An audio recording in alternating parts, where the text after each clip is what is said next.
예, 방금 소개받은 KI 부원장 주장민입니다.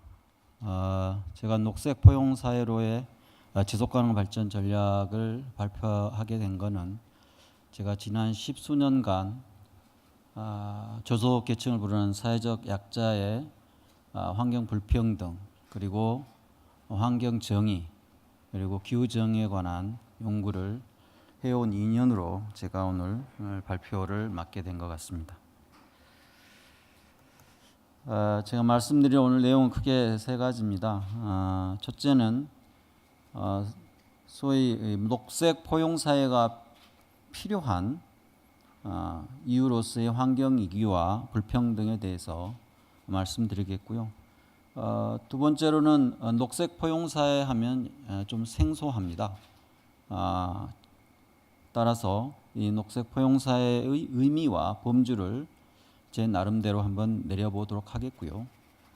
그러한 그 의미와 범주의 기초에서 한국 사회가 녹색 포용 사회로 나아가기 위해서 어떤 전략이 필요한 것인가에 대해서 말씀드리도록 하겠습니다. 보통 우리가 물론 다른 그 경제나 사회 부분도 그렇습니다만 환경 위기를 얘기를 할 때 국내외 글로벌 그 메가 트렌드를 살펴보지 않을 수가 없겠죠. 일반적으로 인구 구조 변화나 도시화, 자연 고갈, 그리고 국제적인 권력 이동과 저성장, 개인화, 지역화, 그리고 기술 혁신 등이 환경의 변화 혹은 환경의 위기와 직간접적으로 관련이 있다라고 얘기할 수 있겠습니다. 이 가운데서 도시화와 자연 고갈은 보다 직접적으로 환경 위기와 관련이 있을 것입니다. 우리나라는 이미 2005년에 인구 비율이 90%를 넘어서서 초도시화 시대에 접어들었고, 식량, 물, 에너지, 생물 다양성 각각의 측면에서 개발로 인한 발전으로 인한 자원 압력에 직면하고 있습니다. 여러분도 다 아시겠습니다만 우리나라는 몇 가지 중요한 환경 현안에 직면했습니다. 국가 안보로까지 얘기되고 있는 미세먼지 문제, 그리고 많은 사람들의 생명을 앗아가고 건강에 큰 피해를 미친 살생물질 등 화학물질 문제, 그리고 전 세계적으로 그리고 우리나라에도 그 자유로울 수 없는 기후변화의 영향, 그리고 그 기후변화와 관련된 빈번하고 있는 환경재난, 그리고 자연을 자연으로 놔두지 않고 그것을 인위적으로 개조하려고 하면서 생긴 4대강 사업으로 인한 녹조 현상, 이런 것들이 지금 현재 직면하고 있는 우리나라가 직면하고 있는 주요 환경 현안이자 문재인 정부가 해결해야 될 과제가 아닌가 싶습니다. 이 OECD의 연구 결과에 따르면 우리가 굉장히 걱정스러운 것이 2060년이 되면 2010년에 대비해서 대기 오염으로 인한 조기 사망수가 약 3배 이상 증가하는 것으로 나타나고 있습니다. 뿐만 아니라 지난 4월에 여러분들이 모두 경험했던 재활용 폐기물 수거 시스템의 마비 사태로 인해서 우리 생활 주변에 언제 터질지 모르는 환경 문제에 직면해 있다라고 말씀드릴 수 있겠습니다. 국민 전체가 직면해 있는 환경 문제가 이게 모든 국민에게 똑같이 노출되고 영향을 미치는 것이 아니라 계층과 지역 그리고 세대에 따라서 굉장히 불평등하게 또한 영향을 미치고 있다는 데 문제의 심각성이 있습니다. 제가 오늘 사회를 맡고 계시는 그 전명래 원장님과 함께 2007년부터 9년까지 3년간 연구 결과를 말씀드리겠습니다. 약 10년이 지났습니다만 아직 이 상황 크게 개선되고 있지 않습니다. 먼저 부천시의 예를 들면 도시 공간 구조와 환경 관련 시설이 매우 불평등한데 밤지하 주택이나 환경 유해 시설, 그리고 영세 공장 밀집 지역들이 바로 구도심 지역에 집중되어 있다는 것이죠. 그리고 신도시와 구도시 지역 간에 굉장히 생활 편리시설 등이 있어서 이원화된 공간 구조를 갖고 있어서 구도시가 상대적으로 환경적으로 낙후되어 있고 오염에 노출되어 있다는 것을 데이터를 통해서 우리가 확인할 수 있었습니다. 뿐만 아니라 우리가 동일한 오염, 대기오염에 노출돼 있다 하더라도 이 소득 수준에 따라서 그것에 대한 그 노출의 위험도가 서로 다르다는 것입니다. 당시에 건강보험료 등급 16등급이면 월 소득이 약 150만 원에서 160만 원 정도 됩니다. 이들 그 조소득계층 15세 미만 어린이의 천식 관련해서 상대적 위험도를 대조군과 비교를 해보면 서울 지역에서 미세먼지 PM10이 당시에는 PM10 위주로 측정이 됐기 때문에 10 마이크론 퍼 큐빅이 증가했을 때 대조군보다 부유한 계층에 비해서 2.25배가 높았고 오존 같은 경우에는 10 ppb 증가 시에 대조군에 비해서 2.5배가 높았습니다. 즉 동일한 오염이 상승했을 때 저소득 계층이 상대적으로 더 많은 노출과 그로 인한 영향을 받고 있다는 것을 이 연구 결과를 확인할 수 있습니다. 이뿐만이 아닙니다. 환경 혜택의 측면에서 굉장히 우리가 생활에서 직접 경험하는 게 도시 공원인데 수도권 지역에 신도시가 많이 건설이 됐죠. 90년대. 분당 등의 안양, 부천, 고양이 4개의 그 도시의 1인당 일상권 공원 면적수와 개수를 봐도 상당히 많은 차이가 나는 것을 확인할 수 있었습니다. 이와 함께 여러분들 아시는지 모르겠습니다만 우리 환경 보존을 위해서 내는 직접 비용이 있습니다. 하나는 수돗물에서 값에 들어가 있는 하수처리 비용하고 그리고 쓰레기 봉투를 하지 않습니까? 이 직접 가게 직접 지출의 소득 역진성이 분명히 드러나고 있습니다. 저소득계층 3분위와 8분위를 비교해 봤을 때 약 3.7배의 높은 소득 역진성이 현실입니다. 즉 다시 말하면 소득에 비해서 환경을 보호하기 위한 가계 직접 지출이 더 많이 비율적으로 낸다는 것이죠. 이뿐만 아니라 지역적으로 우리나라는 상하수도 시설이랄지 다양한 측면에서 지역 간 서비스가 불평등하고 상태에 있습니다.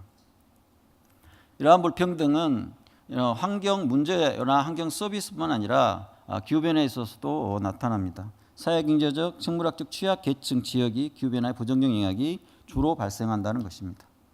자, 이러한 것을 좀 정리를 해보면 환경위기의 특징이 도대체 정책적 함의가 뭐냐라는 것을 좀 우리가 정리를 해볼 수 있겠습니다. 그것은 자연고갈과 자연재해 빈발 및 환경 악화는 환경위기는 국가와 국민의 안보 안전을 위협하고 사회 공동체의 지속 가능한 발전을 제어하는 요소로 대두되고 있다라고 볼 수 있겠고요. 그런데 한국의 환경위기는 경제와 개발, 개발 제일주의 성장 시스템, 산업경제 논리에 종속되는 환경정책 그리고 소비 만능주의와 반녹색 문화 권력이 상호 연계된 구조적 원인으로 발생한다. 이거는 조명래 교수님께서 원장님께서 말씀하신 얘기입니다. 따라서 우리의 그 환경 위기 시기에는 계속 그 종착점을 향해서 촉각 넘어가고 있습니다. 따라서 국가 주류 정책 및 사회 시스템의 녹색 전환을 국가 미래 발전의 핵심 의제로 채택할 필요가 있다라고 말씀드릴 수 있겠습니다. 그렇다면 환경 불평등의 구조와 이것의 정책적 함의는 사회경제적 지위에 따라 개인 및 지역 간 환경질 서비스 격차가 상존하고 또는 확대되고 있고 양극화와 고령화로 사회경제적 취약계층의 환경피해 등 환경 불평등 구조화되고 있다. 그리고 이 각 분야의 사회 불평등이 상호 전이 현상으로 인해서 환경 불평등이 고착화되고 있다는 거죠. 환경 불평등의 고착화는 개인에게 있어서는 건강의 격차가 되고 건강의 격차는 또 다른 형태에 있어 사회적 격차로 나타난다는 겁니다. 따라서 환경 불평등 해소를 위한 취약한 계층, 지역, 세대를 포용하는 환경 정책의 강화가 필요하다라고 말씀드릴 수 있겠습니다. 자, 그러면 환경 위기 그리고 환경 불평등이 이 녹색 포용 사회와 어떤 관련성이 있느냐라고 하는 것을 좀 천착해 보기 위해서 녹색 포용 사회의 의미와 범주를 제 나름대로 정리해 봤습니다. 녹색과 포용, 그러기 위해서 먼저 녹색의 정책적 의미가 무엇인지 그리고 포용의 정책적 의미가 무엇인지를 살펴봐야겠죠.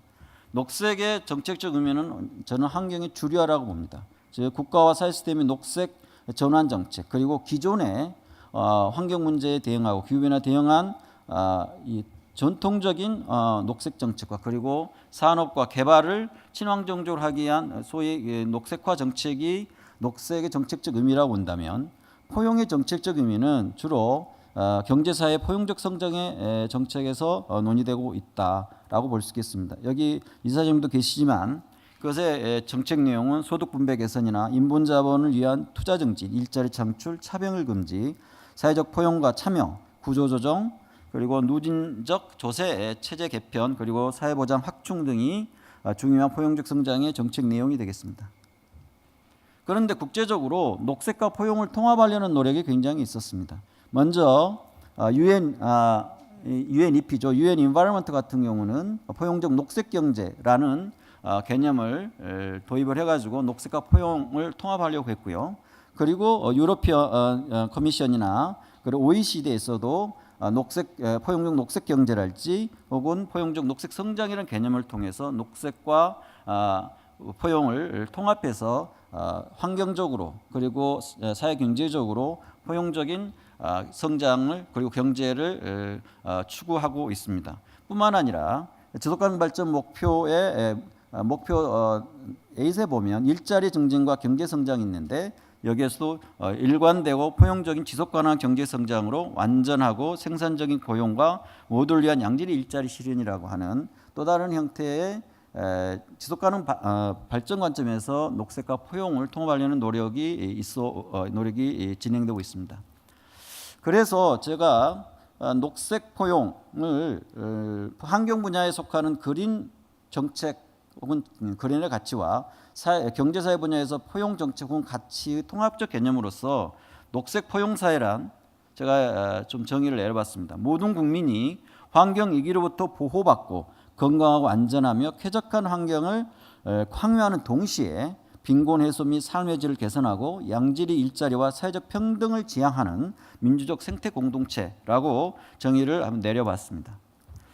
그러면 이 녹색 포용사의 범주가 뭐냐라고 봤을 때는 크게 두 가지로 나눠볼 수 있을 것 같습니다. 하나는 협의의 녹색 포용사회인데 그것은 전통적인 지속가능 발전의 경제, 사회, 환경이라는 한 세 가지 영역에서 각각의 포용 정책을 진행하는 것이죠. 그랬을 때는 상당히 협의의 어떤 환경 분야에서 포용 정책이 될 수 있겠고 광의 포용, 녹색 포용 사회라고 하는 것은 사회 시스템 속에 환경 가치의 포용과 내면화, 즉 녹색 사회로 전환하고 녹색 배제의 개발 국가에서 녹색 포용의 탈국가 개발 국가로 전환한다는 거죠. 즉 다시 말하면 환경적 포용이 사회적 포용과 경제적 포용의 근본으로 이해를 하고 그런 차원에서 녹색 포용 사회로 전환해야 된다라는 광의의 개념이 있을 수 있겠습니다.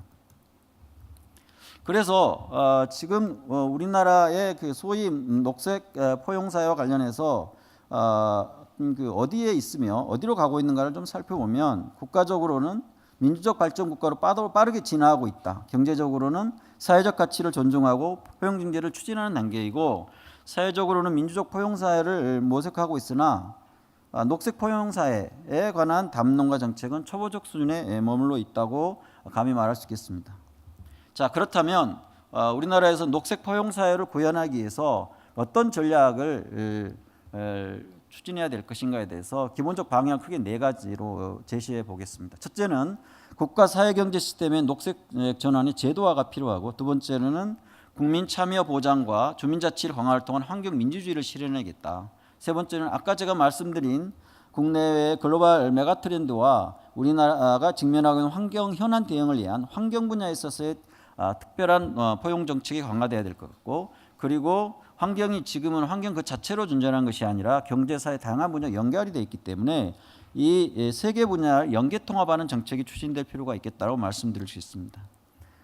그래서 먼저 국가 사회경제 시스템의 녹색 전환 제도화의 부분에서 먼저 강하게 좀 제가 말씀드리고 싶은 것은 환경헌법의 제정입니다. 물론 지난 24일 날 헌법 개정이 좀 무산됐습니다만 여전히 우리 사회에서 우리 국가적 차원에서 헌법 개정이 앞으로도 정치적 사회적 이슈가 될 것입니다. 여기에 뭐 여러 가지가 있습니다만 헌법상 기본권인 환경권의 독자성과 구체성 확보할 필요가 있겠다라고 말씀을 드릴 수 있겠고 두 번째로는 환경 관련 법률의 제정에 있어서 환경권 실현이랄지 환경 불평등을 해소하는 조항들을 개정하거나 추가해야 될 필요가 있겠다. 그리고 특히 사회적 약자에 있어서 보호하는 차원에서 환경 책임 배상제도 강화할 필요가 있다 말씀드릴 수 있겠습니다.